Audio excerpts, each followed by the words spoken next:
वीरों के वीर परमवीर, कहानियां तो कई बार पढ़ने को मिलती हैं, लेकिन एक बार देखने का मौका, बात करने का मौका, ये तो सौभाग्य से ही मिलता है। और इस समय हमारे साथ है सूबेदार major Yogendra Singh Yadav, 18th battalion the grenadiers regiment, Kargil युद्ध में, टाइगर हिल की लड़ाई में। और ये मेरा सौभाग्य है कि मैं कारगिल युद्ध के दौरान, बाद में और अभी फिर आपसे मिल रहा हूँ।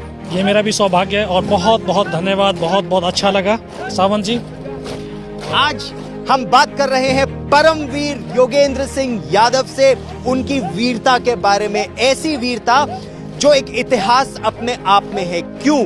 क्योंकि भारत के इतिहास में अभी तक केवल 21 परमवीर चक्र मिले हैं और आपको जो परमवीर चक्र मिला है वो यंगेस्ट परमवीर चक्र, यंगेस्ट किसी सेना के सिपाही को मिला है। आपकी क्या उम्र थी जब आप? 19 साल। महज 19 वर्ष की आयु में आपको देश का सर्वोच्च वीरता पुरस्कार मिला, परमवीर चक्र। आपकी वीरता भी अनपैरेलल्ड थी। टाइगर हिल की वो लड़ाई, दुश्मन बहुत मजबूत था, लेकिन टाइगर हिल को कैप्चर करना बहुत जरूरी था। बिल्कुल बिल्कुल, उसी के लिए ये जो आज हमारी जनरेशन है यहीं पर तैयार हुआ। ये हमारी जन्मभूमि है, ये ग्रेनेडियर्स की जन्मभूमि है। मैं एक सिपाही, सिविलियन से सिपाही बना तो इसी ग्राउंड में बना, इसी धरती के ऊपर बना। और ये मेरा बड़ा सौभाग्यशाली है कि मैं ऐसे रेजिमेंट में आया जिसकी कहानियां किताबों में पढ़ा था।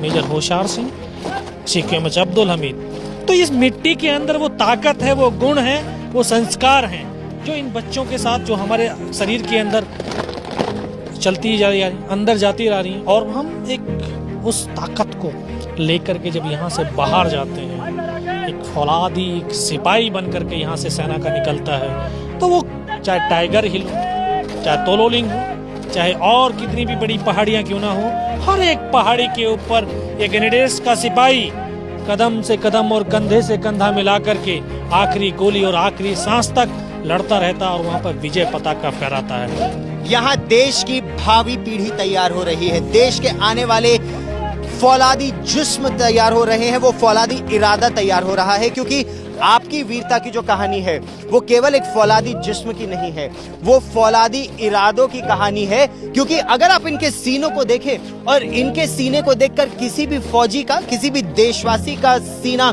गर्व से चौड़ा क्यों हो जाता है? मतलब इसको तो छूने की भी हमारी हिम्मत नहीं है। यह है परमवीर चक्र, देश का सर्वोच्च वीरता पुरस्कार। लेकिन ठीक उसके बगल में जो दूसरा मेडल है, दोनों तरफ सफेद और बीच में लाल, इसे वुंड मेडल कहते हैं। यानी युद्ध में चोट खाई है आपने, और एक नहीं, दो नहीं, 17 बुलेट, 17 गोलियां खाई आपने, लेकिन हौसला नहीं टूटा। ये हिंदुस्तान की मिट्टी है, इसमें वो ताकत है कि इसमें जन्म लिया हुआ हर एक नौजवान वो आखिरी गोली तक, उसके अंदर वो ताकत है। क्योंकि वीर और वीरांगनाओं की धरती है। और ऐसे में ग्रेनेडियर्स रेजिमेंट का हूँ, सेना की जो ताकत है वो हमारे अंदर आई और उस ताकत से हौसलों तक हम आखिरी दम तक हम लड़ते रहे, हर एक दुश्मन का खात्मा करते रहे। तो सब बशर्ते कि एक ट्रेनिंग, एक कमांडर के जो है एक दृढ़ विश्वास, आपसी हमारा विश्वास, जो आज ये ट्रेनिंग कर रहे हैं, आपसी विश्वास को तो जगा रहे हैं, पैदा कर रहे हैं कि विपरीत हालतों में भी कि एक सैनिक दूसरे का साथ नहीं छोड़ेगा। सही बात है। और ये 18th बटालियन जो ग्रेनेडियर्स है, कारगिल की लड़ाई के दौरान जो आपके सीओ थे कर्नल खुशहाल ठाकुर, कर्नल पंघाल जो आपके 2IC थे, सचिन निम्बालकर, बलवान सिंह, जॉय दासगुप्ता, इतने इनके सिपाही हैं जिनको मैं निजी तौर पर जानता भी हूं। क्योंकि कारगिल की लड़ाई के दौरान आप लोगों के साथ मुझे रहने का सौभाग्य मिला लगभग 2.5 महीनों तक। लेकिन जो टाइगर हिल की वो लड़ाई थी, वो एक मिशन इम्पॉसिबल था। वो तो जिस तरफ से आप टाइगर हिल चढ़े, सैंडो पर आप लोग गए और वहां से टाइगर हिल 17,000 फीट की ऊंचाई लगभग, यस 16,500 फीट, 17,000 के आसपास की हाइट थी। लेकिन ये सैनिक के लिए, अगर सैनिक के इरादे और हौसले बुलंद हैं तो 17,000 का 27,000 भी होती तब भी जो है वो कम दिखती। लेकिन वो चढ़े कैसे? क्योंकि ऊपर से पाकिस्तानी सेना थी और इतनी ताकतवर पाकिस्तानी सेना जो एक कंपनी लोकेशन, मतलब करीब 100 से 150 पाकिस्तानी, 150 की स्ट्रेंथ एक कंपनी की डिप्लॉयमेंट थी। और जितने भी हैवी वेपन थे उन्होंने सारे वहाँ पे डिप्लॉयड कर रखे थे, क्योंकि वो दराज सेक्टर की सबसे हाइट वाली पहाड़ी थी। उसने पूरा डोमिनेट किया हुआ था पूरा द्रास सेक्टर को। हमारा नेशनल हाईवे बिल्कुल ब्लॉक था, उसको खोलना बहुत जरूरी था। तो चढ़े कैसे वो 17? रस्सियों के सहारे एक दूसरे का हाथ पकड़ते हुए ऊपर की तरफ चलते गए। तो हौसले अगर बुलंद हैं एक सैनिक के, तो हाइट कितनी भी कुछ क्यों ना हो, वो हाइट उसको रोक नहीं सकती है। आप 17 गोलियां आपको लगी। एक समय ऐसा भी आया था जब आप वहां ऊपर थे, आपके हाथ में चोट लग गई थी, आपके पैर में गोली लगी थी और उसके बावजूद आप लड़ते रहे थे। हाँ बिल्कुल, हाथ बिल्कुल टूट गया था। ये समझिए कि इसमें गोलियां लग लग करके पूरा हाथ छलनी हो गया था, पूरी हड्डी निकल गई थी। पैर में 2 जगह गोलियां लगी हुई थी। और पाकिस्तानी से एक सिपाही ने आके फिर पैर में गोली मारी। फिर गोली मारी है, फिर यहाँ पर भी जो है चेस्ट में भी मारी है, लेकिन सीने में गोली मारी, फिर भी बच गए। फिर भी बच गया। लेकिन बचना था, ऊपर वाले को बचाना था। ये इतिहास गवाह है कि वीरता कभी दफन नहीं होती। मेरे साथ जो मेरे साथी थे, उन्होंने वो वीरता दिखाई, वो पराक्रम दिखाया।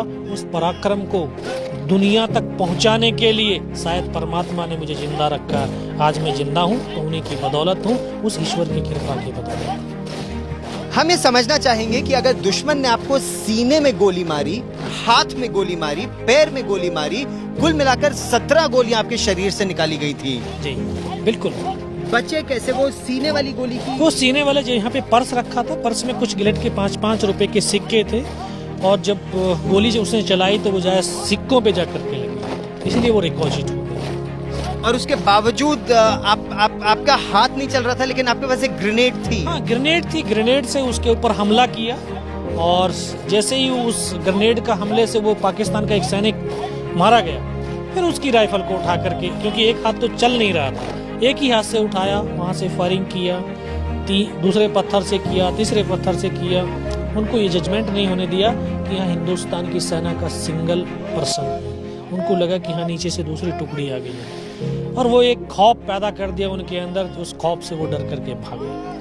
और सचिन निम्बालकर साहब, बलवान सिंह साहब, जो बाद में सब कर्नल है सेना में, उस समय सब यंग ऑफिसर्स। बिल्कुल बिल्कुल, जो हमारे बलवान साहब बिल्कुल सेकंड लेफ्टिनेंट थे उस टाइम पे, और जो कैप्टन सचिन निम्बालकर उस समय कैप्टन थे, डेल्टा कंपनी कमांडर, और बलवान साहब हमारे टीम लीडर थे, घटक प्लेटून के प्लेटून कमांडर थे। और आप सब ने मिलकर, ये बहुत जबरदस्त जॉइंट ऑपरेशन था। और सेना एक साथ कैसे ऑपरेट करती है, ये उदाहरण ये टाइगर हिल की लड़ाई भी दिखाती है। लेकिन आपकी जो गैलेंट्री थी, किसी तरह आप नीचे आए, और तब आपने सीओ साहब कर्नल कुशाल ठाकुर को क्या बताया जिससे ये ऑपरेशन प्लान हो सका? बाकी हाँ, जब मैं ऊपर गया, ऊपर जाकर के देखा, वहाँ से वो भाग चुके थे।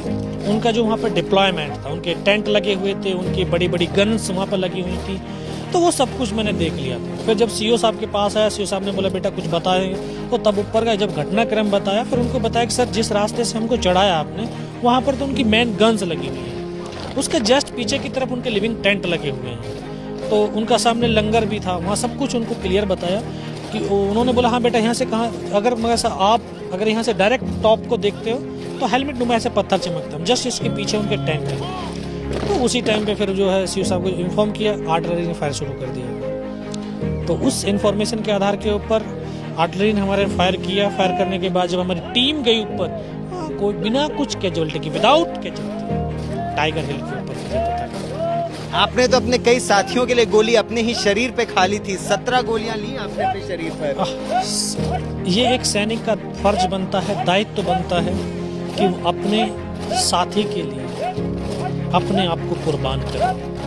मैं तो अभी किताबों में पढ़ करके गया था, ग्राउंड में जाकर के देखा, तो जब हमारे साथी हमारे लिए अपने आप को कुर्बान कर रहे हैं, तो क्यों ना हम अपने साथियों के लिए अपने आप को कुर्बान करें। हम लोग इस समय ग्रेनेडियर्स रेजिमेंटल सेंटर पर है जबलपुर में, और जबलपुर की ये धरती एक तरह से कहा जाए तो वीरों की धरती है, वीरों को जन्म देने वाली, उपजाने वाली धरती। बिल्कुल, ये बहुत वीरों की जन्म देने वाली ये पावन जमीन है, वो धरती है जहां से, इस जबलपुर की धरती से हिंदुस्तान की सेना ने 5 परमवीर चक्र दिए हैं। ये बहुत बड़ी गर्व की बात है।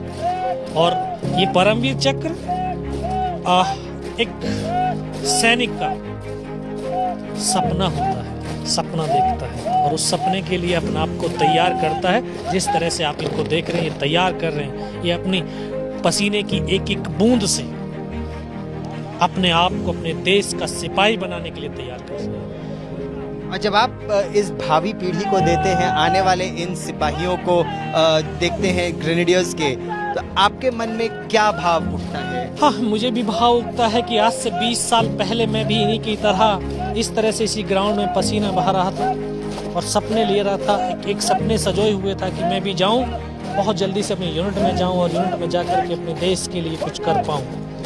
और लेकिन इतनी जल्दी ये सपना पूरा हो जाएगा ये कभी सोचा भी नहीं। और अब आपने एक नई पीढ़ी को एक नया सपना दिया है। आपने आज तक पर हमसे बात की, बहुत बहुत धन्यवाद। बहुत बहुत धन्यवाद। जय हिंद, जय भारत। जय हिंद और जय भारत। हमारी इस खास पेशकश में फिलहाल इतना ही। ये वही भूमि है जो वीरों को जन्म देती है, वीरों को एक नया रास्ता दिखाती है किस तरह से अपने देश के लिए समर्पित हो जाए।